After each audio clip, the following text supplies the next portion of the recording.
नमो हरिहन्ताणं नमो सिद्धाणं नमो आयर्याणं नमो वज्रायाणं नमो लोये सवसाहुणं मङ्गलं भगवान् वीरो मङ्गलं गौतमो गणि मङ्गलं कुन्दकुन्दाद्यो जैनधर्मोऽस्तु मङ्गलं सर्वमङ्गलमाङ्गल्यं सर्वकल्याणकारकं प्रधानं सर्वधर्माणां जनं जयतु शासनम्।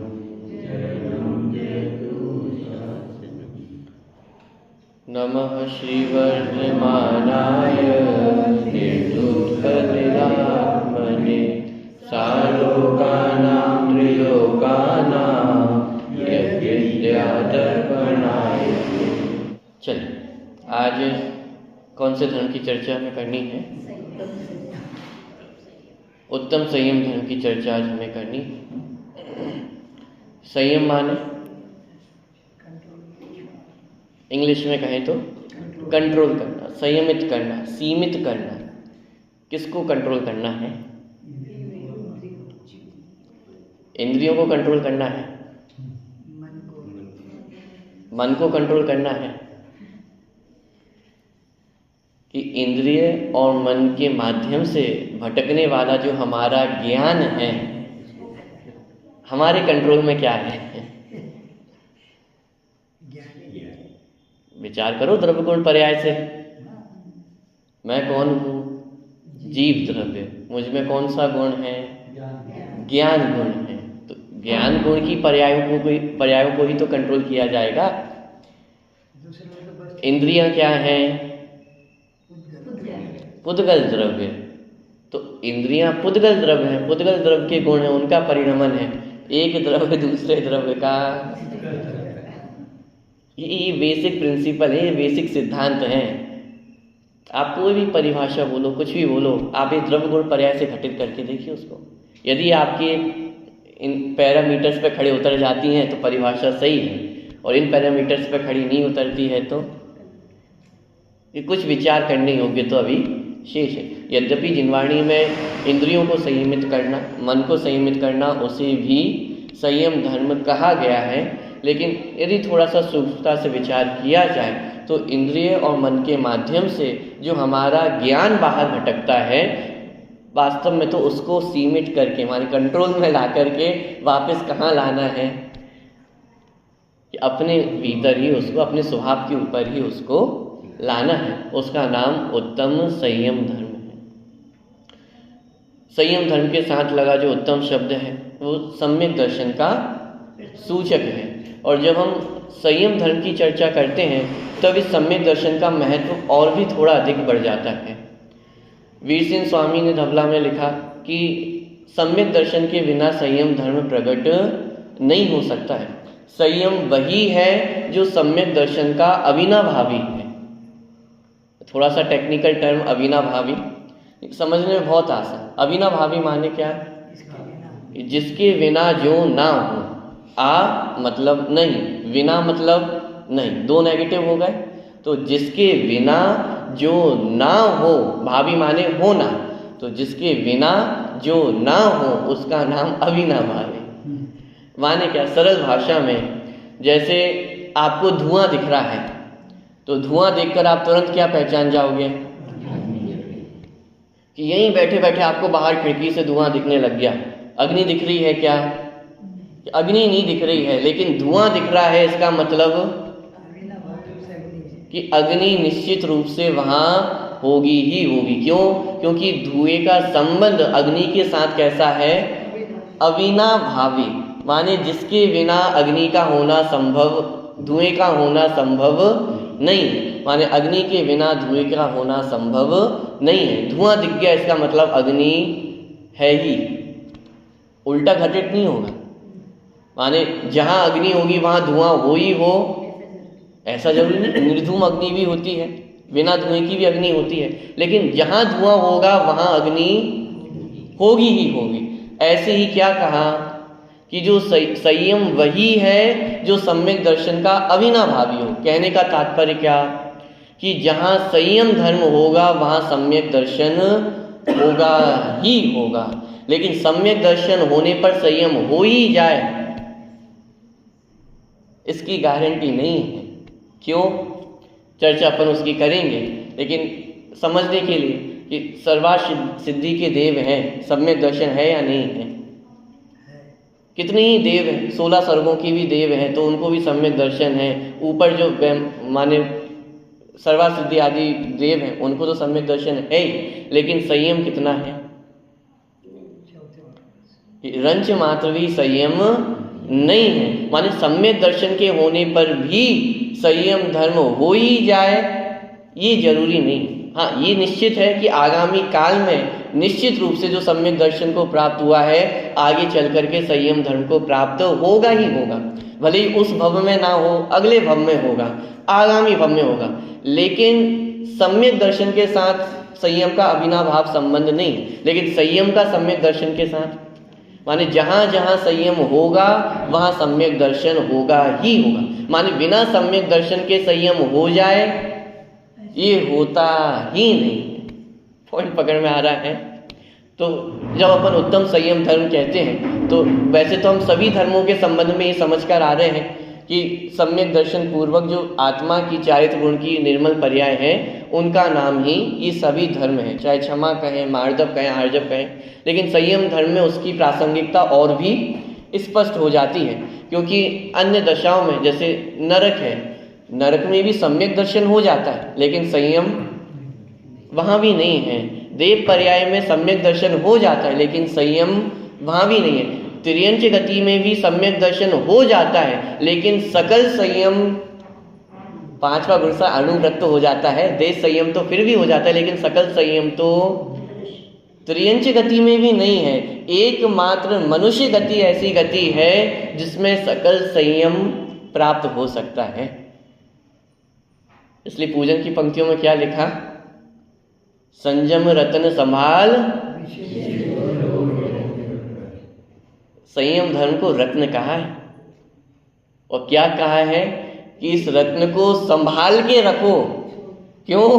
क्योंकि विषय चोर बहु, बहुत विषय चोर फिरते हैं। जैसे आपके वाशिम में चोरों की संख्या बढ़ जाए तो पुलिस भी बिल्कुल अलार्म लगाने लगेगी, वो सबको अवगाह करने लगेगी कि भाई सावधान रहें, सावधान रहो, जागते रहो। होगा या नहीं होगा? क्या कहा जाएगा कि कभी भी घर से बाहर निकलो तो 2 बार चेक करके निकलो, ताला लगा है कि नहीं लगा है। क्यों? चोर बहुत फिर रहे हैं। पता है, आपके पास कोई रत्न हो, 1 करोड़ का रत्न हो, हीरा हो, क्या करोगे आप उसका? बहुत चोर घूम रहे हैं बाहर, सबको बताओगे कि नहीं बताओगे? अरे 1 करोड़ का हीरा है मेरे पास। प्रचार प्रसार करोगे कि नहीं करोगे? 1 करोड़ का हीरा है मेरे पास, क्या करोगे आप बताइए? कि साहब ये कोई बताने की चीज है क्या? इसका तो आनंद लेना है, अपने पास है। अरे किसी को बताने की जरूरत नहीं है। तो साहब अंदर लॉकर के भी, लॉकर में 1 रूम होगा, उसके अंदर एक और रूम होगा, उसके अंदर एक लॉकर होगा, उसमें भी ताला होगा, उसमें भी आजकल तो टेक्नोलॉजी है, फेस आईडी होगी, फिंगरप्रिंट होगा, उसके अंदर जाकर के वो हीरा सुरक्षित रखा रहेगा, किसी को बताने की जरूरत है? अच्छा मान लीजिए उसका नाम फकीर चंद हो बाहर में और लोग ऐसे बुलाते हो, फकीर चंद कैसे हो?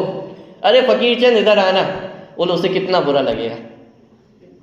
अरे कह लो कितना फकीर कहना है, मेरे पास तो संयम रत्न है। माने वो रत्न है ना 1 करोड़ का, कोई कुछ भी कह दे लेकिन उसका प्रचार प्रसार करते फिरो। लेकिन आज थोड़ा सा भी संयम धारण कर लें और उसका हम जुलूस निकालने को तैयार हो जाते हैं। थोड़ा सा भी आपने त्याग कर दिया तो हम उसका प्रचार प्रसार नहीं करना चाहते हैं। सबको पता होना चाहिए कि आज हमने खाना छोड़ा है, बोलो। और यहाँ पूजनकार क्या कह रहे हैं संयम रतन संभाल। अरे ये कोई प्रचार प्रसार की वस्तु नहीं है, ये लोगों को बताने की वस्तु नहीं है। ये कैसी वस्तु है? ये संभाल कर रखने की वस्तु है। क्यों? विषय चोर बहु फिरत है। साहब उपवास किया है, क्या करना चाहिए? मान सम्मान होना चाहिए, सम्मान पत्र दिया जाएगा, माला पहनाई जाएगी। क्या कह रहे हैं? विषय चोर बहु फिरत है। आपको मित्र दिखाई दे रहे हैं, आपको सगे संबंधी दिखाई दे रहे हैं, आपको तारीफ दिखाई दे रही है, आपको सम्मान दिखाई दे रहा है, लेकिन संयम रत्न लुट रहा है। और ये तो हमने पूरे दरवाजे खोल के रख दिए हैं। बोलो, कहाँ तो ये वार्निंग दी जा रही थी कि अरे गेट लगा करके रखना, उस पर भी ताले लगा करके रखना, और यहाँ तो हमने पूरे अपने घर के दरवाजे खोल दिए हैं और हम तो घोड़े बेच के सो गए हैं। चोर नहीं आएगा तो क्या करेगा?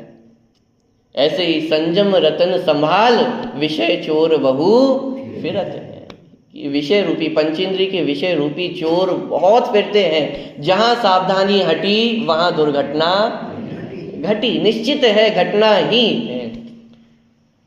क्यों इतना संभालने को कह रहे हैं?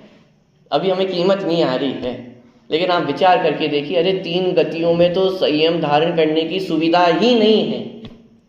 सम्यक दर्शन हो जाएगा एक बार को, लेकिन संयम धारण करने की सुविधा 4 गति में से 3 गति में है ही नहीं। देव गति और नरक गति में तो बिल्कुल 0% चांस है। त्रियंच गति में एक देश संयम हो जाता है, देश संयम हो जाता है, लेकिन सकल संयम वहां भी नहीं है। सकल संयम वहां भी बिल्कुल भी नहीं हो सकता है। मोक्ष जाने की सुविधा एकमात्र, मोक्ष जाने की सुविधा मात्र मनुष्य पर्याय से ही है। इसलिए क्या कह रहे हैं? अरे संभाल के रखो ये संयम रत्न, ये लुट ना जाए। यदि एक बार लुट गया तो दोबारा कब प्राप्त हो? एक दोबारा मनुष्य पर्याय कब प्राप्त हो? और मनुष्य पर्याय प्राप्त हो भी जाए तो आज कितने सुनने वाले हैं? आप अपनी ही चारों ओर नजर घुमा के देखिए, आज कितने लोग हैं इस बात को सुनने के लिए? पहली बात तो सुनने वाले ही कम हैं, और सुनकर के अपने में उतारने वाले तो, और उनमें से यदि मेरा नंबर लग रहा है तो क्या कह रहे हैं कि अरे इस रत्न को चोरी होने मत देना। देव भी तरसते हैं जिस संयम के लिए। क्या? तब कल्याणक का तो प्रसंग आप सभी ने सुना होगा। देवों और मानवों में चर्चा ये चल पड़ी। क्या चर्चा चली? कि पालकी का हकदार कौन होगा। बहुत तर्क वितर्क हुए और हर जगह से देव ही जीतते हुए दिख रहे थे कि साहब शक्ति किसके पास है? कि हमारे पास ज्यादा है। ज्ञान किसके पास अधिक है? अब अधिक ज्ञान है, ज्ञान की दिव्यता है। शरीर किसका ज्यादा अच्छा है? तब उनका वैक्रियक शरीर है, हमारा औदारिक शरीर है। माने शक्ति में, ज्ञान में, सब में पीछे पड़ते जा रहे हैं। फिर एक किसी चतुर मनुष्य ने एक राम बाण निकाला, ब्रह्मास्त्र निकाला। क्या? बोलो, संयम धर्म अंगीकार कर सकते हो कि नहीं कर सकते हो? बोलो, आज ही के दिन मुनिराज आज दीक्षा धारण कर रहे हैं, हम भी पीछे पीछे जाने को तैयार हैं। क्या आप दीक्षा धारण कर सकते हो? क्या आप संयम को धारण कर सकते हो? कोई उत्तर नहीं बचा। अरे सर्वशक्तिशाली देव भी पराजित हो गए। क्यों? क्योंकि एक ताकत ऐसी है, एक पावर हमारे पास ऐसी है कि जो तीनों गति के जीवों के पास नहीं है। कौन सी है? ये संयम रत्न। इसलिए कह रहे हैं पूजनकार, संयम रतन संभाल, विषय चोर बहु फिरत है। और आज हमने उसी को प्रचार प्रसार की वस्तु बना दी। माने विचार कीजिएगा कि हम कितना सही कर रहे हैं, कितना गलत कर रहे हैं। अरे ये तो हमारी निजी वस्तु है, अपनी वस्तु है, ये तो गुप्त में आनंद लेने वाली वस्तु है, उसका प्रचार प्रसार करने की कहाँ आवश्यकता है? बात समझ में आ रही है? चलिए थोड़ा सा आगे बढ़ते हैं। संयम माने संयमित करना, सीमित करना। किसको? अपने ज्ञान को, जो बाहर इंद्रियों के माध्यम से भटक रहा है, 5 इंद्रिय के विषयों में भटकता है, उस ज्ञान को वापस कहाँ पर लाना? कि अपने आत्मा में लाना, संयमित करना। उसका नाम संयम धर्म है। और संयम धर्म को समझना क्यों आवश्यक है? क्योंकि ये ऐसा धर्म है जो मात्र हमें ही प्रकट हो सकता है। इसको प्रकट करने की ताकत मात्र हमारे में ही है, मनुष्य पर्याय में ही है। अन्य किसी जीव में ताकत नहीं है कि वो संयम धर्म को प्रकट कर सके। इसलिए संयम धर्म के सच्चे स्वरूप को समझना भी बहुत आवश्यक हो जाता है। मात्र खाना छोड़ देने का नाम संयम धर्म नहीं। क्यों? तो फिर क्या खाना खाते रहे तो फिर 2 बार खाना खाने, 3 बार खाना खाने से संयम होगा? यदि खाना छोड़ने में संयम नहीं है तो क्या 10 बार खाना खाने से संयम होगा? अरे भाई सुन तो, विचार तो करो। जब ये कहा जा रहा है कि खाने छोड़ने का नाम भी संयम नहीं है तो 10 बार खाने की बात तो कहाँ से आ गई? अरे 10 बार खाना तो असंयम है ही, लेकिन यहाँ तो ये बताया जा रहा है कि खाने छोड़ देने मात्र का नाम संयम धर्म नहीं है। क्योंकि यदि खाने छोड़ने मात्र का नाम, मैं कुछ शब्द का प्रयोग कर रहा हूँ, खाना छोड़ने मात्र माने उसके आगे कुछ नहीं, उसके पीछे कुछ नहीं। यदि मात्र खाना छोड़ने को संयम धर्म माना जाए तो नारकियों को सर्वोत्कृष्ट संयम धर्म का धनी मानना पड़ेगा। क्यों? अरे भूख तो 3 लोक को नाज जू खाए। आपको तो भूख लगी, आपने तुरंत खाना बनाया और खा लिया। नारकियों के पास सुविधा नहीं है। अरे खाना एक कण भी वो मुंह में सेवन नहीं किया है, मिलता ही नहीं है, लेंगे कहां से? बोलो संयम धर्म है या नहीं है उन्हें? क्या आप कह सकते हो साहब इच्छा तो है ना, 3 लोक को नाच जो खाए? अरे इच्छा तो इतनी भरी है कि 3 लोक का नाच खा जाए, इसलिए उन्हें संयम धर्म नहीं है। तो फिर मैं आपसे पूछता हूं, देवों को तो विकल्प भी नहीं आता है भोजन करने का। सर्वार सिद्धि के देव 33 सागर की आयु, अरे 33,000 वर्ष तक तो भोजन करने का विकल्प भी नहीं आता है। पॉइंट समझ में आ रहा है? कि चलो मान लिया नारकियों में संयम नहीं है। क्यों? क्योंकि वहां तो भोजन की इच्छा है ना। अरे देवों को तो भोजन की इच्छा भी नहीं होती, 33,000 वर्ष तक विकल्प भी नहीं होता, विकल्प भी। और जब 33,000 वर्ष बाद विकल्प होता भी है तो अमृत कंठ से ही झड़ जाता है, मुंह तो तब भी झूठा नहीं होता। बोलिए, तो फिर उन्हें संयम धर्म होना चाहिए या नहीं होना चाहिए? पॉइंट पकड़ में आ रहा है?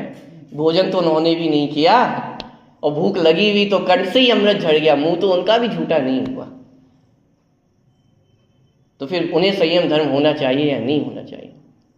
थोड़ा और विचार यदि करके देखें, संयम 2 प्रकार का जिनवाणी में वर्णन किया, प्राणी संयम और इंद्रिय संयम। आप विचार करके देखिए, यदि बाहर से देखा जाए तो किसका संयम अधिक दिखता है, मनुष्यों का या देवों का? आज तो हमें भूख लगती है, हम खाना बना सकते हैं, देव खाना बनाते ही नहीं है, आवश्यकता ही नहीं है। पहली बात तो भूख ही नहीं लगती, और जब हजारों वर्षों में एक बार भूख लगती भी है तो कंठ से ही अमृत झड़ जाता है। माने भोजन बनाने की तो कोई व्यवस्था ही नहीं है। अन्य इंद्रिय संबंधी भी यदि विषय भोग देखे जाए तो जैसे जैसे ऊपर चलते चले जाते हैं, जैसे सर्वार सिद्धि के अहमेंद आदि हैं, वहां तो पंच इंद्रिय के विषय भोगों की प्रवृत्ति भी बिल्कुल ना के बराबर है।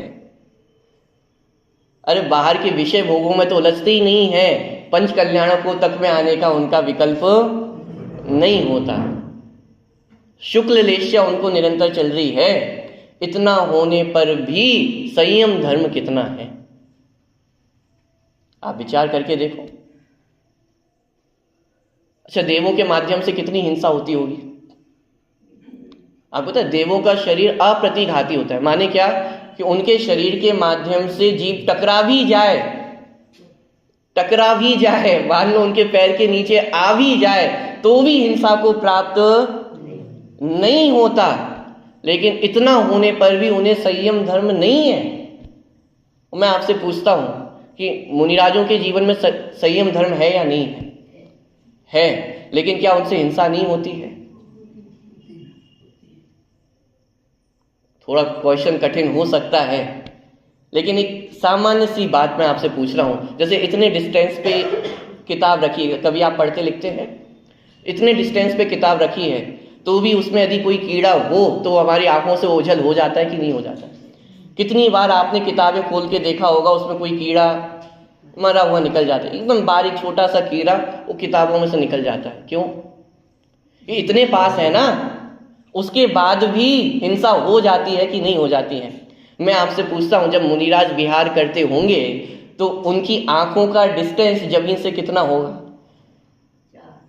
जी, जितना डिस्टेंस ये है इससे कम होगा कि अधिक होगा? इससे तो अधिक ही होने वाला है ना। क्यों? क्योंकि आंखें घुटनों में थोड़ी ना है, आंखें तो जहां होनी चाहिए वहीं पर है ना। तो डिस्टेंस तो और बढ़ गया है।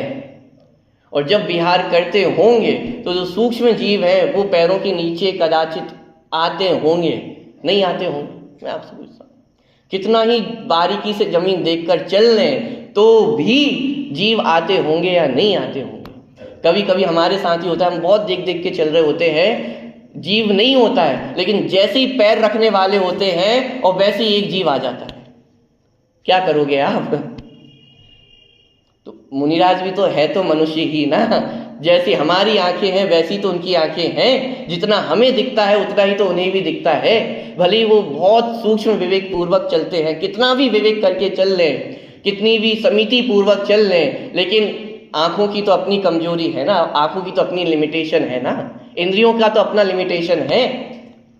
हिंसा होती होगी या नहीं होती होगी?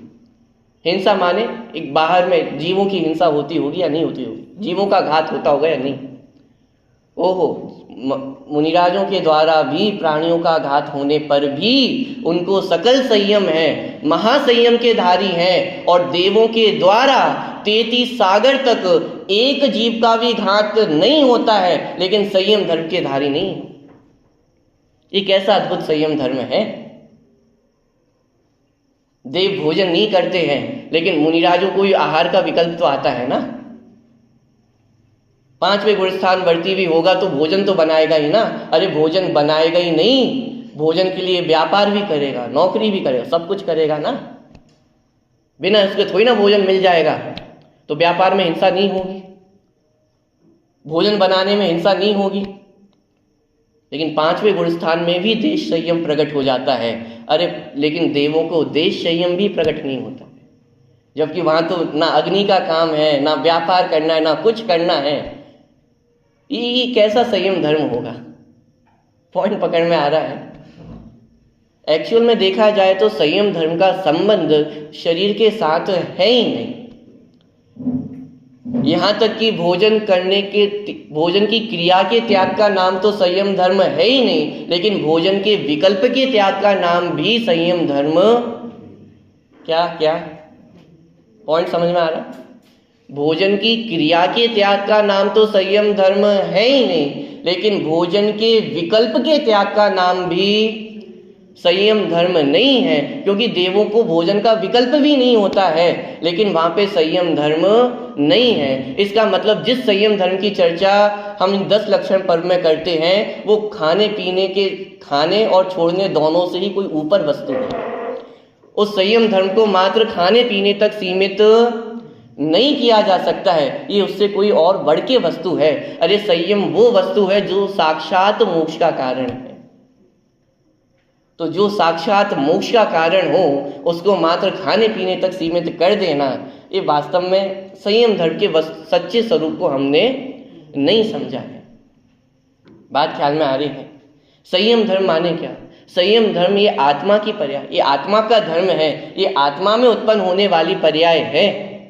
इसका शरीर के साथ संबंध नहीं है। जिनागम में 2 प्रकार का संयम कहा, प्राणी संयम और इंद्रिय संयम। प्राणी संयम माने षटकाय जीवों की हिंसा नहीं करना, और इंद्रिय संयम माने 5 इंद्रिय और 1 मन के विषयों में प्रवृत्ति नहीं होना। थोड़े कठिन शब्द लग रहे होंगे लेकिन बहुत इजी है। षटकाय जीवों की हिंसा नहीं होना मतलब कि 5 स्थावर और 1 तरस। स्थावर मतलब पृथ्वी का है, जल का है, अग्नि का है, वायु का है, वनस्पति का, ये सब स्थावर जीव है, 1 इंद्रिय जीव है। और त्रस कह करके 2 इंद्रिय से लेकर के संगी पंचेंद्रिय तक सभी जीव आ गए। तो देखा जाए षटकाय कह करके सभी जीव ले लिए, माने 1 इंद्रिय से लेकर के 5 इंद्रिय तक के जीवों की हिंसा नहीं करना, उसका नाम प्राणी संयम है। ठीक है। इंद्रिय संयम किसे कहते हैं? कि इंद्रियों को संयमित रखना, वश में रखना, माने 5 इंद्रियां और 1 मन। ठीक है। कितनी चीजें हैं? 5 इंद्रियां, स्पर्शन, रसना, घ्राण, चक्षु, कर्ण, ये 5 इंद्रियां और 1 मन, कि इनको संयमित रखना, इनको 5 इंद्रिय के विषयों में नहीं उलझाना, इसका नाम इंद्रिय संयम है। दोनों चीजें ख्याल में आ गई। सबसे पहले प्राणी संयम की थोड़ी सी अपन चर्चा करते हैं। प्राणी संयम किसका नाम है? कि षटकाय जीवों की हिंसा नहीं होना, उसका नाम प्राणी संयम है। तो षटकाय जीव माने स्थावर आदि जीव है, 1 इंद्रिय आदि जीव है और त्रस जीव है, 2 इंद्रिय, 3 इंद्रिय, 4 इंद्रिय, 5 इंद्रिय, इनकी हिंसा नहीं होना, इसका नाम प्राणी संयम है। तो मात्र इतने से काम हो जाए? बोलिए। आलू खाना छोड़ दें, रात्रि भोजन करना छोड़ दें, अनछने जल का प्रयोग करना छोड़ दें, तो संयम धर्म हो जाएगा? बोलिए। ये सब तो हम और आप कर ही रहे हैं ना। तो मैं आपसे पूछता हूं, हमारे जीवन में संयम धर्म हो गया क्या? पॉइंट पकड़ में आ रहा है कि मात्र इतना करने का नाम संयम धर्म नहीं है। अरे अभी तो स्थिति ये है कि अभी अहिंसा, हिंसा का भी स्वरूप हम जानते हैं क्या? मात्र बाहर में जीवों की हिंसा नहीं होने का नाम अहिंसा। थोड़ा बारीकी से समझना, थोड़ा सा हो सकता है आज सूक्ष्म विषय हो, लेकिन बहुत काम का उपयोगी विषय है। मात्र बाहर में शरीरों की, माने बाहर मात्र जीवों की हिंसा नहीं होना, इसका नाम मात्र अहिंसा नहीं है। क्यों नहीं है? टोडरमल जी ने लिखा, हिंसा में प्रमाद परिणति मूल है। माने क्या? कि हिंसा हिंसा कहलाती क्यों है? मैं एक प्रश्न आपसे पूछता हूं कि जब किसी जीव की हिंसा होती है तो उसमें होता क्या है? हमारा शरीर है, मैं तो कौन हूं? जीव हूं, और ये क्या है? शरीर है। ठीक है। तो ये हम शरीर, और जिसकी हिंसा हुई, माने पैर रखाया जिस जीव के ऊपर, तो उसकी आत्मा पे पैर रखाया कि शरीर पे पैर रखाया? उसके भी शरीर पे पैर रखाया, उसकी भी आत्मा पे पैर नहीं रखाया। माने पैर रखने वाला भी आत्मा नहीं है, जिस पे पैर रखाया वो भी आत्मा नहीं है, जिसने पैर रखा वो भी शरीर है, पुद्गल है, और जिस पे पैर रखा वो भी शरीर है, पुद्गल है। पुद्गल ने पुद्गल पे पैर रखा, तो यहां पे हिंसा कहां हुई? पॉइंट पकड़ में आ रहा है? इस तर्क के आधार से आप ये भी कह सकते हैं, तो फिर आलू खाने में क्या दिक्कत है? आलू भी तो आत्मा ने नहीं खाया, जिह्वा भी जड़ है, वो जो जीवों का शरीर है वो भी जड़ है। और वहां तो एक और बात है, एक श्वास में 8-10 बार।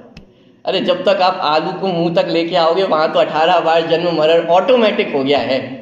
तो आप कह सकते हो हमने कहा मारा, वो तो अपने आप मरण को प्राप्त हो रहे हैं। मानी ये कुछ समस्याएं हैं जो हमारे सामने खड़ी होती हैं यदि मात्र बाहर की हिंसा को ही हिंसा माना जाए। और फिर दूसरी तरफ ऐसा जीव हमें दिखाई देता है, मान लीजिए कोई ऐसा जीव है जो अपने घर में बैठा हुआ है, अपने कमरे में बैठा हुआ है, बिल्कुल ध्यान की मुद्रा में बैठा हुआ है, तो मैं आपसे पूछता हूं उसको हिंसा है या नहीं? और दूसरी तरफ मुनिराज विहार कर रहे हैं, विहार करते हुए कदाचित कोई जीव उनके पैर के नीचे आ गया और मृत्यु को प्राप्त हो गया, तो उस समय मुनिराज हिंसक है या अहिंसक है? 2 जीव मैंने आपके सामने रखे हैं। एक तरफ मुनिराज हैं जिनके पैरों के नीचे जीव आ गया है, और दूसरी तरफ एक ऐसा व्यक्ति है जो अपने घर में बिल्कुल पैक होकर के बैठा हुआ है, कोई जीव जंतु नहीं है वहां पर, एकदम साफ सफाई है, वो बैठा हुआ है, कुछ हलन चलन भी नहीं कर रहा है। वो हिंसक है कि अहिंसक है? यदि हम मात्र बाहर की हिंसा को ही हिंसा मानेंगे तो घर में बैठे हुए व्यक्ति को परम अहिंसक मानना होगा, और जो मुनिराज विहार कर रहे हैं उन्हें। लेकिन वस्तु स्वरूप कैसा है?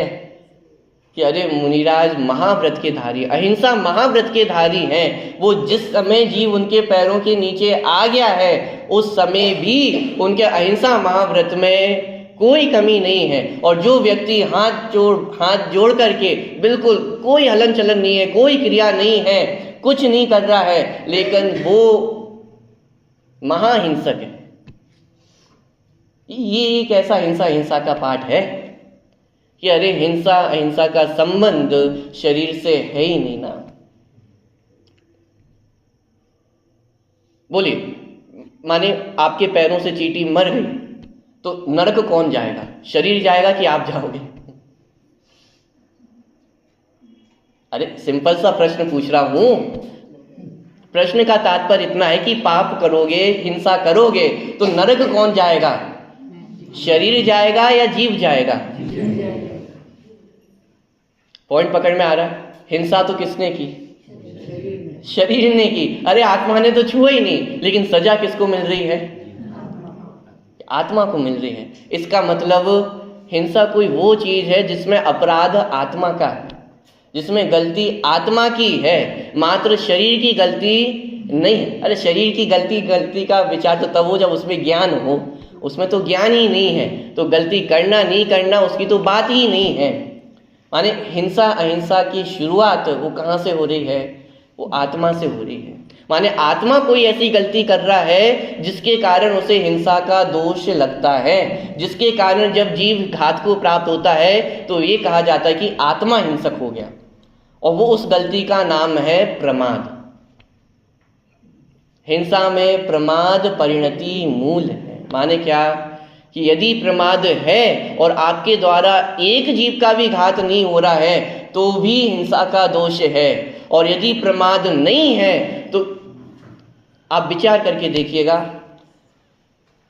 जब कोई भी जीव केवल ज्ञान को प्राप्त होते हैं तो उनका जो औदारिक शरीर है वो परम औदारिक में कन्वर्ट होता है। ठीक है, माने ये जो हमारा शरीर है वो और बहुत सिंपल भाषा में कहूँ तो और सुपर शरीर बन जाता है, सिंपल भाषा में। अब वो ये जो परिवर्तन होता है ना, ट्रांसफॉर्मेशन होता है, उसमें होता क्या है कि इस शरीर के आधार से रहने वाले जो असंख्यात जीव हैं उन सबका घात होता है। मात्र एक इंद्रिय नहीं, इस अपने शरीर के आधार से त्रस जीव भी रहते हैं। पॉइंट पकड़ना। तो जो औदारिक शरीर था, जो जैसे मुनिराज है वो अपनी ध्यान की अवस्था में लीन है, तो अभी उनका वर्तमान में औदारिक शरीर है, और जैसे ही उन्हें केवल ज्ञान प्राप्त होगा तो यही शरीर किस में कन्वर्ट हो जाएगा? परम औदारिक शरीर में। और इस प्रक्रिया में जितने जीव इस शरीर के आधार से रहते थे वो सब घात को प्राप्त होते हैं। तो बोलिए, केवली भगवान को कितना पाप लगना चाहिए? अरे असंख्यात जीव एक क्षण में, केवल ज्ञान होने में कितना समय लगेगा? एक समय तो लगने वाला है। एक समय में असंख्यात जीवों का घात हो रहा है, लेकिन हिंसा का पाप कितना? 0, बिल्कुल भी नहीं, रंच मात्र भी नहीं। और कोई एक ऐसा व्यक्ति है जो अभी अपन ने उदाहरण देखा, कुछ नहीं कर रहा है, एक भी जीव का घात भी नहीं हुआ है उसके माध्यम से, लेकिन वो हिंसक है, उसे हिंसा का पाप निरंतर बंद हो रहा है, निरंतर। क्या कारण है? प्रमाद परिणति। कि बाहर में चाहे हिंसा हो या ना हो, लेकिन जब तक प्रमाद है तब तक हिंसा का बंध वो निरंतर चल रहा है। बात ख्याल में आ रही है? अब इस प्रिंसिपल के आधार से आप निर्णय करें, देव गति में संयम क्यों नहीं है? कि बाहर में हिंसा नहीं, उनके शरीर की बनावट ही ऐसी है कि उनसे हिंसा हो ही नहीं सकती है। शरीर खुद माने जीव खुद आकर के टकरा जाए, उनके पैरों के नीचे आ जाए तो भी जीव घात को प्राप्त नहीं होगा, उनके शरीर की बनावट ही ऐसी है। लेकिन फिर भी उन्हें संयम धर्म नहीं है। क्यों? प्रमाद परिणति मूल है, वहां प्रमाद है। उस पर अभी आ रहे हैं अपन। माने बात ख्याल में आ रही है कि हिंसा में प्रमाद परिणति मूल है। अब प्रश्न ये खड़ा होता है कि प्रमाद माने क्या? प्रमाद किसका नाम है? एक परिभाषा है, कुशलेषु अनादरः प्रमादः। माने क्या?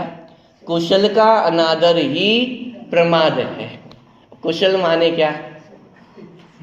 कुशल माने आत्मा, आत्मा का अनादर ही प्रमाद है।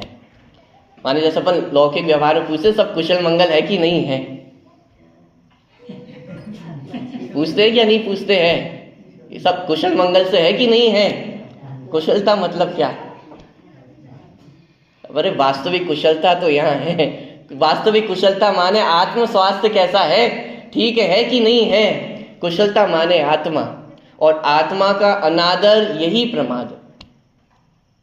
पॉइंट पकड़ में आ रहा है कि जब तक स्वयं का अनादर है, आत्मा का अनादर है, तब तक प्रमाद परिणति है, और जब तक प्रमाद रहेगा तब तक हिंसा का अभाव भी संभव नहीं है। अरे मिथ्या दृष्टि जीव एक भी जीव की हिंसा ना करे तो भी वह महाहिंसक है, और 6ठे 7वें गुणस्थानवर्ती मुनिराज उनके माध्यम से जीवों की हिंसा भी हो जाए तो भी वे अहिंसा महाव्रत के धारी। माने क्या? कि आत्मा का अनादर प्रमाद है। हम अनादि काल से आज तक अपना प्रमाद करते आ रहे हैं, हम स्वयं का अनादर करते आ रहे हैं, इसलिए हमारे जीवन में संयम भी प्रकट नहीं हुआ। जिस दिन आत्मा का आदर करना सीख जाएंगे, आत्मा का आदर माने, आत्मा का आदर माने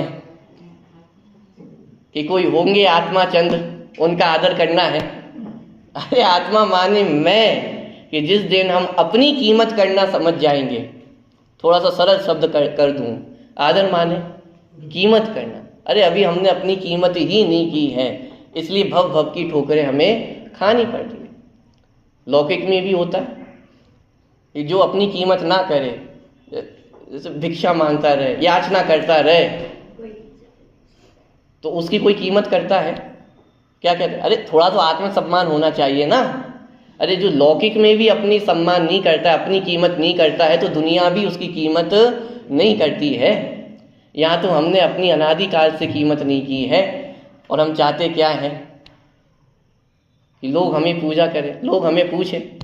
अरे खुद की कीमत करोगे तो पूरी दुनिया झुकेगी। पूजन की पंक्तियों पढ़ते ना, जिस बिना न जिन राज सीजे तू रुल्यो जग कीच में। माने क्या? कि ये संयम धर्म वो संयम धर्म है जिसके बिना तीर्थंकर भी मोक्ष को प्राप्त नहीं कर सकते हैं, और जिसके बिना हम अनादि काल से आज तक इस संसार रूपी कीचड़ में रुलते आ रहे हैं, भटकते आ रहे हैं। क्या कहा? तीर्थंकर भी।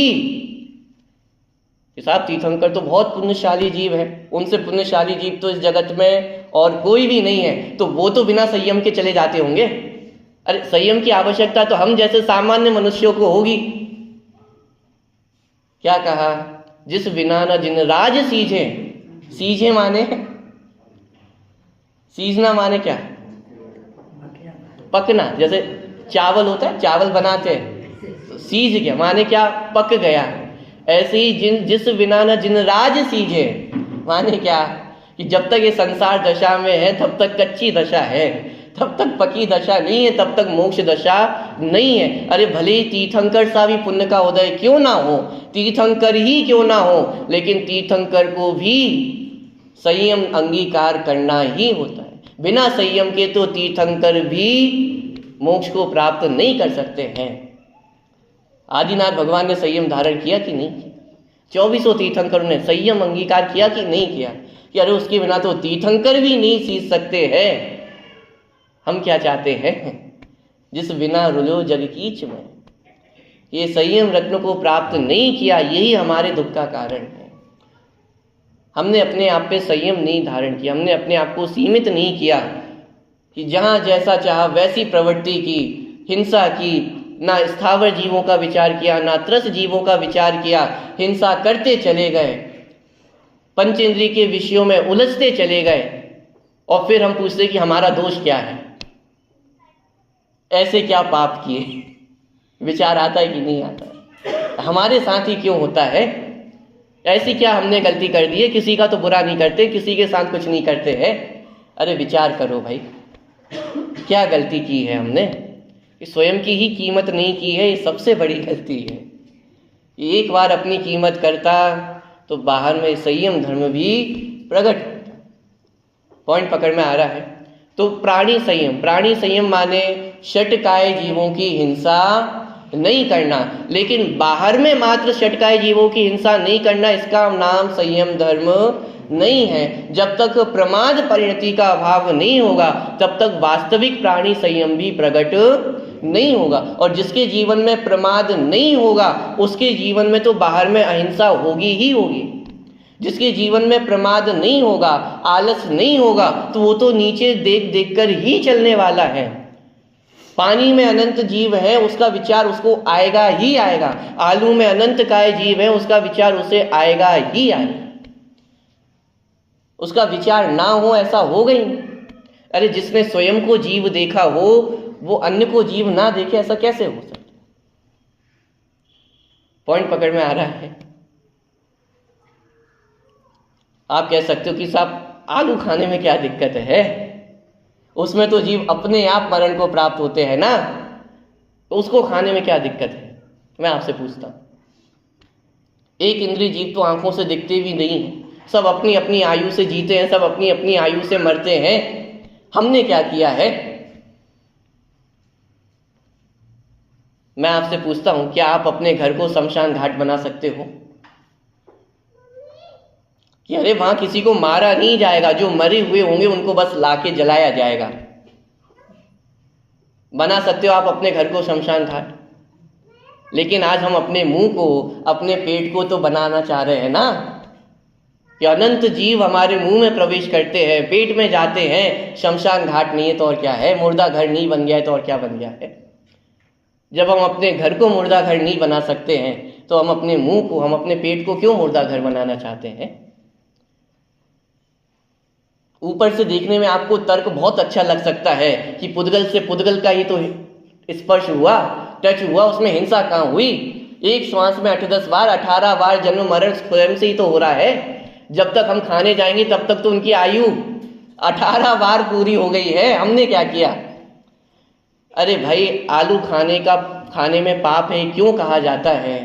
क्योंकि उसमें प्रमाद परिणति मूल है, क्योंकि हम उसमें जीव नहीं देख पा रहे हैं। ये जानते हुए भी कि उसमें जीव है, हमारी राग कम नहीं हुआ है, हमारी गृद्धता कम नहीं हुई है, दोष उस गृद्धता का है। पॉइंट पकड़ में आ रहा है? अरे हाँ जी या ना जी? आज थोड़ा सा हो सकता है सूक्ष्म विषय हो, लेकिन समझना तो पड़ेगा ना, कभी तो समझना पड़ेगा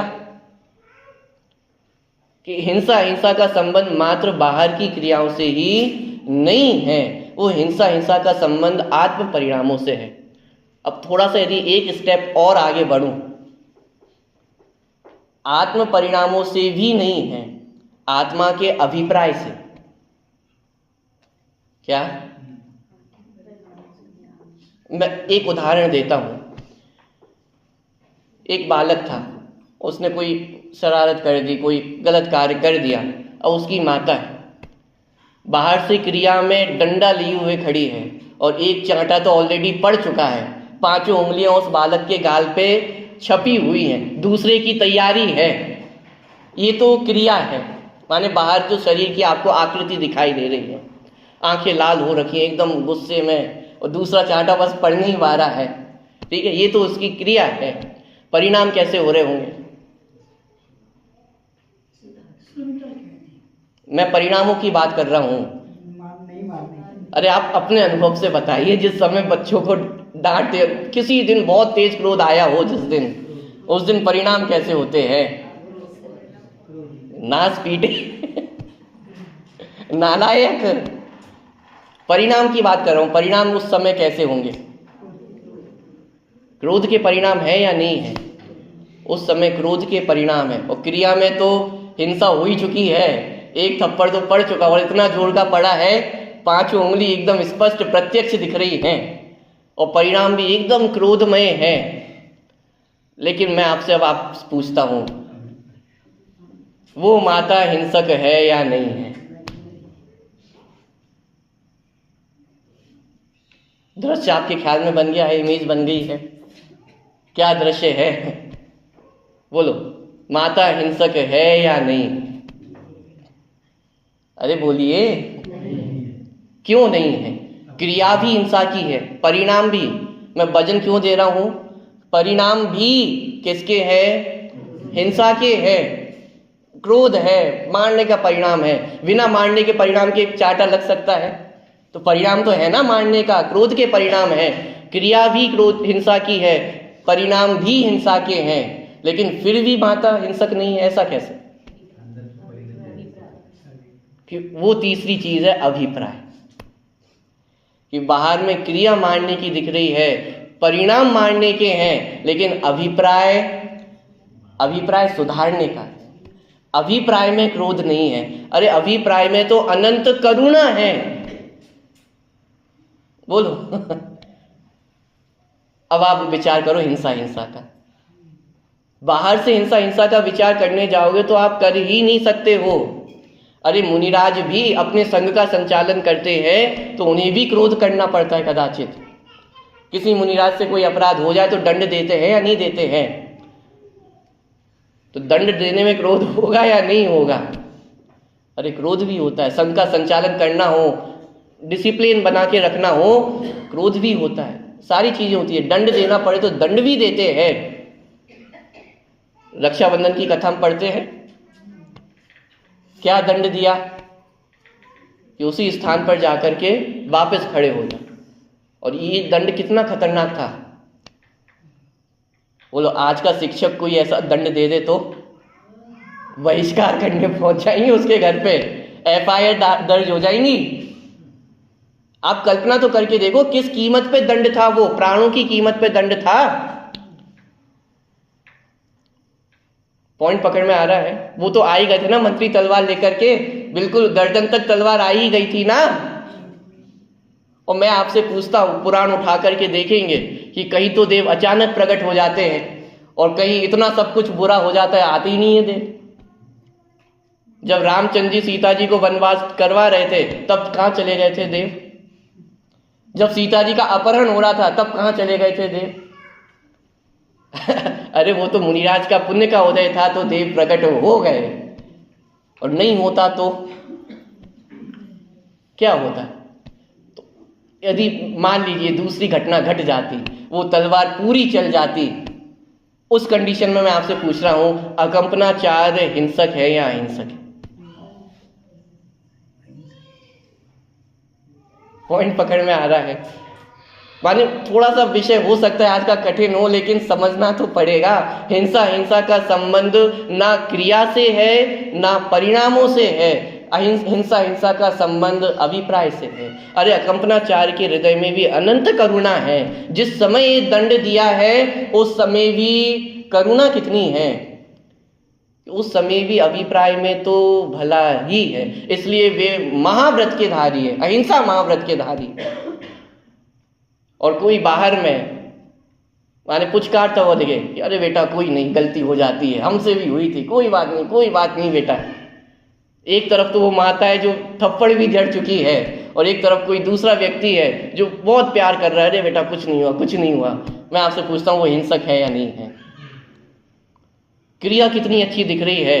अरे महापाप करके आया है तो भी क्या कर रहा है?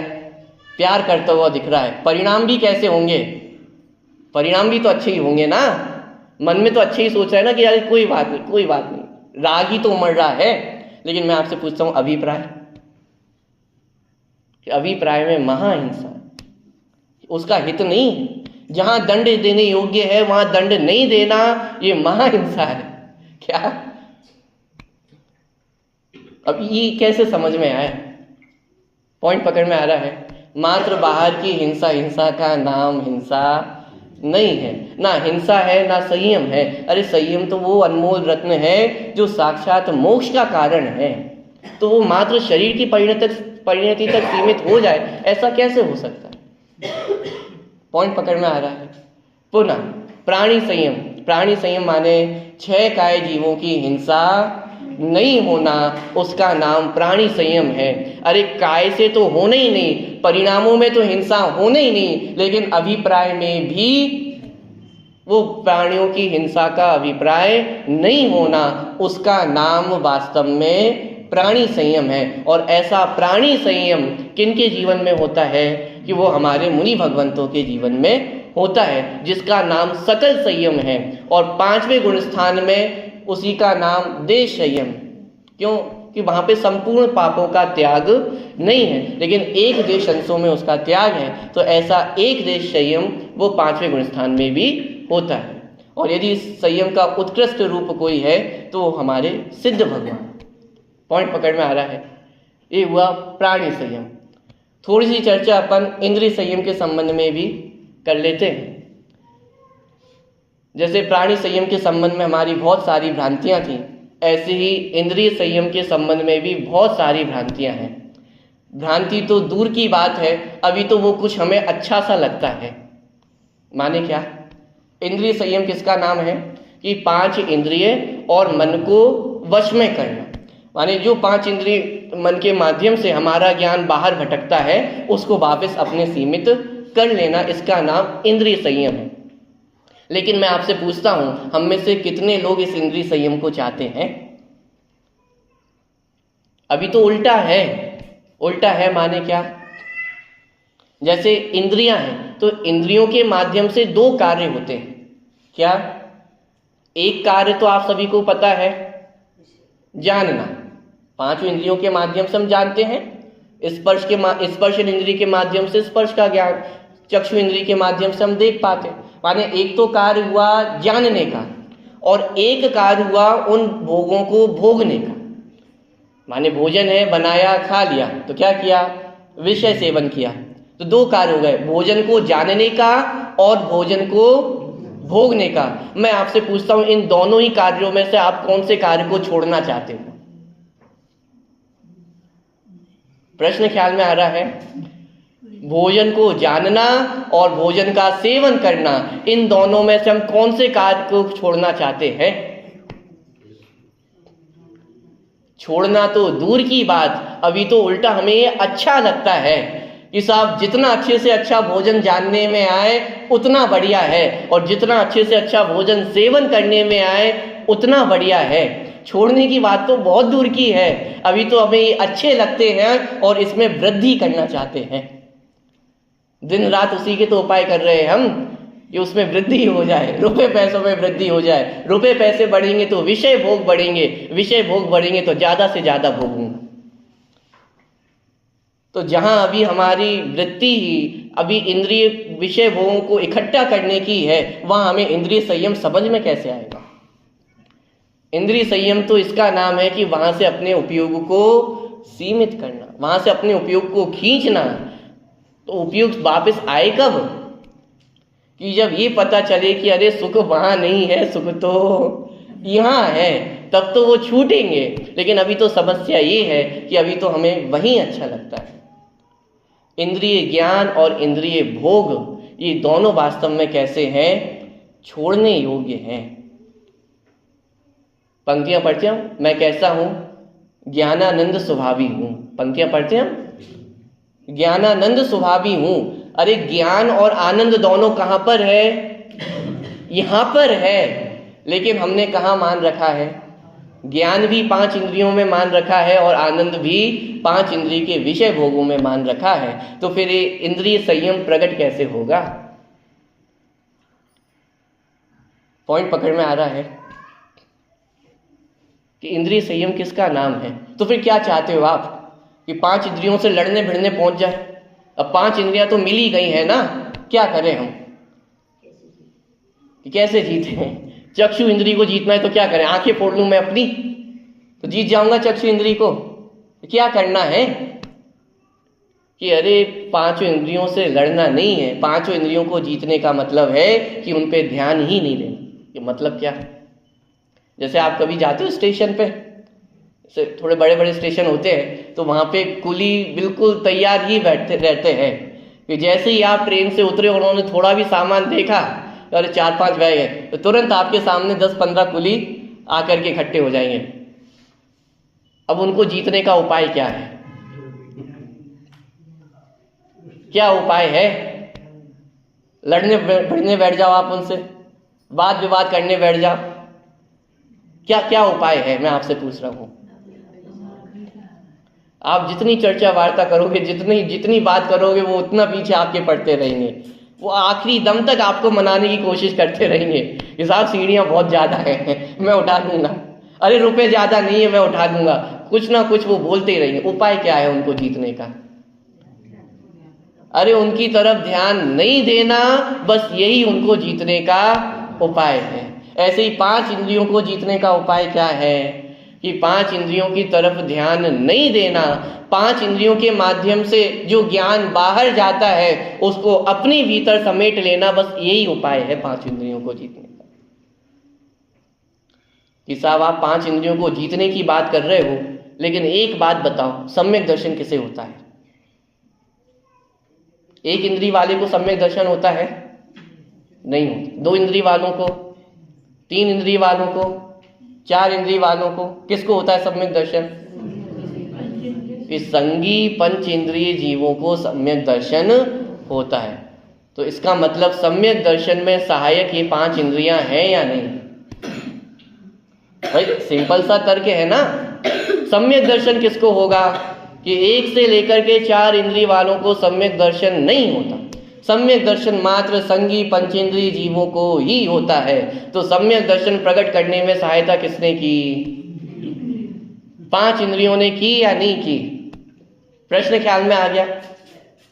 आप 5 इंद्रियों को जीतने की बात कर रहे हो, अरे 5 इंद्रियां तो हमारी सहायक है, मदद करती हैं, सम्यक दर्शन प्रकट करने में मदद करती है, और आप चाहते हो हम उन्हीं को जीत लें, तो सम्यक दर्शन कैसे होगा? 1 इंद्रिय में सम्यक दर्शन हो जाएगा क्या?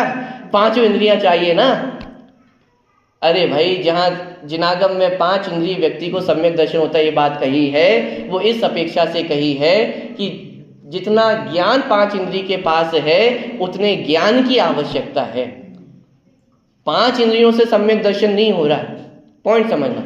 माने 1 इंद्रिय व्यक्ति के पास जितना ज्ञान है वो सम्यक दर्शन के लिए काफी नहीं है। 2 इंद्रिय के पास जितना ज्ञान है वो सम्यक दर्शन के लिए काफी, 3 इंद्रिय के पास जितना ज्ञान है वो सम्यक दर्शन के लिए काफी नहीं है। जब मैं ज्ञान कहता हूं तो वहां पे श्रद्धान और चारित्र ये भी आप समझ लेना, माने उतने गुणों का उघाड़। 4 इंद्रिय के पास जितना ज्ञान है वो भी काफी नहीं है। ये तो एक नापने का औजार है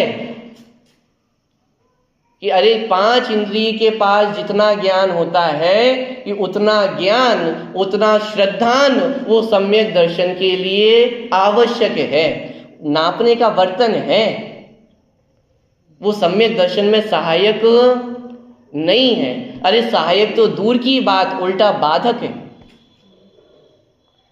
5 इंद्रिय ये आपको पंच इंद्रिय के विषयों में उलझाती हैं, आपको आत्मा के पास नहीं लाती। ये तो आत्मा से और दूर ले जाने का कार्य करती हैं। जब जब व्यक्ति प्रयास करता है कि मैं अपने आत्म परिणामों में स्थित हूं, तब तब 5 इंद्रियों की घंटियां बजना प्रारंभ हो जाती है। एक टेलीफोन बजेगा कि साहब भूख लग रही है, एक टेलीफोन बजेगा गर्मी लग रही है, एक टेलीफोन बजेगा बहुत बदबू आ रही है, एक टेलीफोन बजेगा कि कुछ अच्छा देखना है। बोलो, सहायक है कि बाधक है? जब जब जब जब आप कोशिश करोगे कि मैं आत्मा में स्थित हो जाऊं, तब तब ये 5 इंद्रियां 5 इंद्रिय के विषयों में उलझाने ही वाली हैं। ये तो हमें भ्रम हो गया है कि 5 इंद्रियां सहायक है। अरे 5 इंद्रियां सहायक नहीं है, 5 इंद्रियां तो बाधक ही। तो इस भ्रम में नहीं रहना कि 5 इंद्रिय व्यक्ति को सम्यक दर्शन होता है। अरे 5 इंद्रिय को सम्यक दर्शन होता है, लेकिन 5 इंद्रियों से नहीं होता है। यहाँ तो उल्टा है कि जो 5 इंद्रियों का ज्ञान है उसको छोड़ करके अतीन्द्रिय ज्ञान के माध्यम से वो सम्यक दर्शन की प्राप्ति होती है। इंद्रिय ज्ञान भी है, जिस तरह इंद्रिय भोग ही है, माने इंद्रियों के माध्यम से हम जो विषय सेवन करते हैं, जिस प्रकार इंद्रिय भोग छोड़ने योग्य है, ऐसे ही इंद्रिय ज्ञान भी छोड़ने योग्य है। दोपहर में जो थे थोड़ी सी चर्चा की थी अपन ने इंद्रिय ज्ञान के संबंध में। इंद्रिय ज्ञान आपको मूर्ख बनाता है। उदाहरण याद किसी को? दोपहर में जो आए थे, कैसे मूर्ख बनाता है? एरोप्लेन देखा, बहुत बढ़िया। ऊपर एरोप्लेन देखते हैं, हवाई जहाज, कैसे कितना सा है? इतना सा है ना? अरे मैंने अपनी आंखों से देखा है। कितना है हवाई जहाज? ओ, इतना सा होता है। इंद्रियों से देखा है, अपनी चक्षु इंद्रियों से प्रत्यक्ष देखा है। आपको विश्वास ना हो तो चलो मैं दिखा देता हूं। बोलो, सच्चा ज्ञान करा रही है इंद्रियां। एक और उदाहरण दिया था, पानी दिखता है। आप कभी जाते कार से तो सड़क पे धूप के कारण सड़क चमकती है और हमें क्या लगता है कि पानी को चिकनाहट है, भ्रम नहीं हो रहा है। ट्रेन का उदाहरण दिया था, रेलवे ट्रैक का, कि हमें क्या लगता है वो आपस में मिलती जा रही है, लेकिन मिलती हैं क्या? अरे इंद्रिय ज्ञान तो हमें मूर्ख बनाने का ही कार्य कर रहा है। इंद्रिय ज्ञान तो हमें आत्मा से दूर ही ले जाता है। इसलिए जिस प्रकार इंद्रिय भोग छोड़ने योग्य है, उसी प्रकार इंद्रिय ज्ञान भी छोड़ने योग्य है। इंद्रिय ज्ञान से आत्मज्ञान होने वाला नहीं है। इंद्रिय ज्ञान भी आत्मज्ञान में बाधक ही है। तो फिर आप एक बात बताइए, इंद्रिय ज्ञान के माध्यम से हम भगवान के दर्शन करते हैं कि नहीं करते हैं? इंद्रिय ज्ञान के माध्यम से हम शास्त्र का अध्ययन करते हैं कि नहीं करते हैं? अब आप बोलिए, इंद्रिय ज्ञान बाधक है?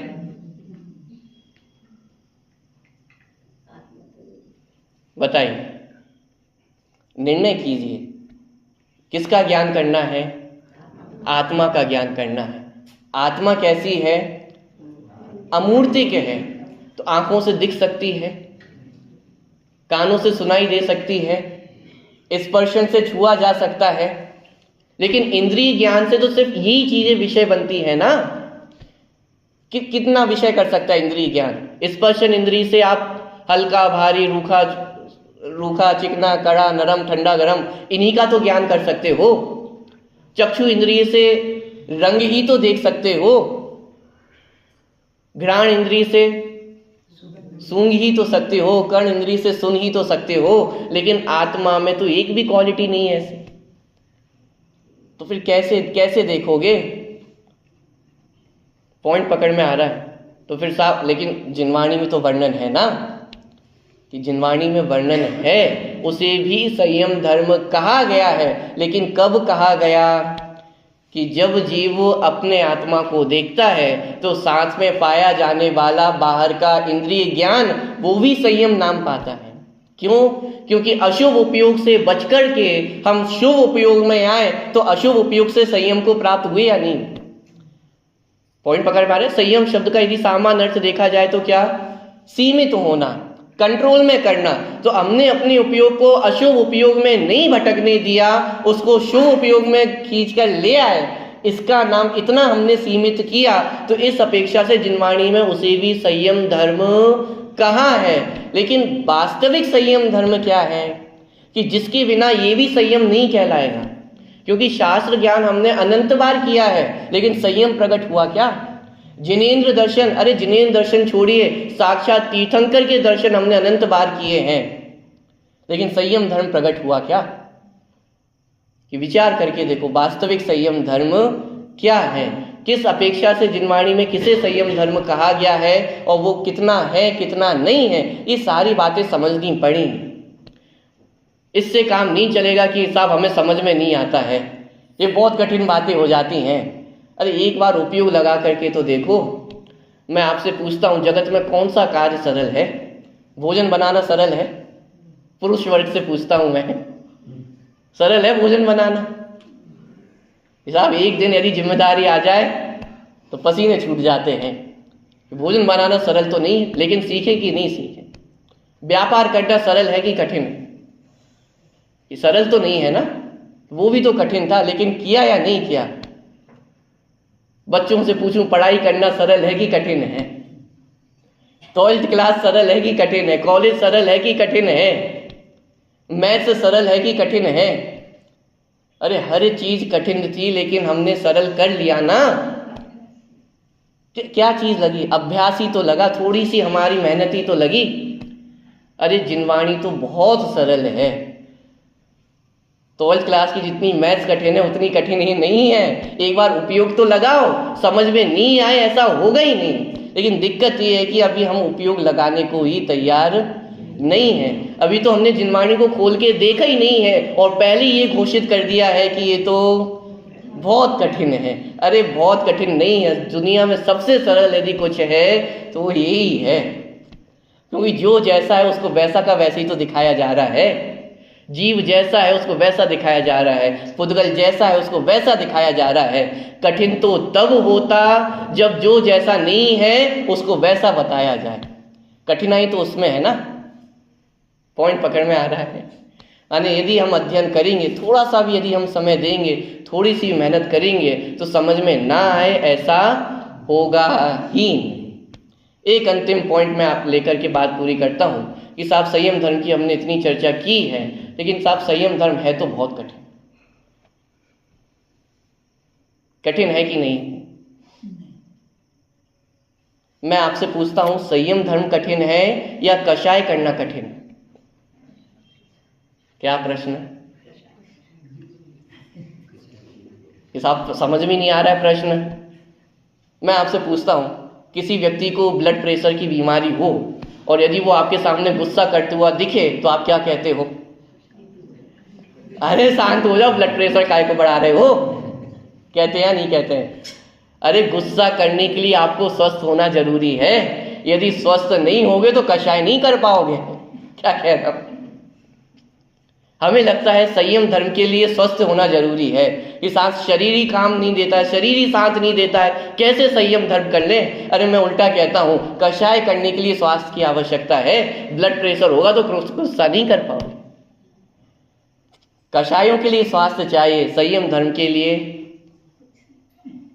अरे आत्म स्वास्थ्य चाहिए, और आत्म स्वास्थ्य में कभी कोई कमी आई नहीं। अब बताइए संयम धर्म सरल है कि कठिन?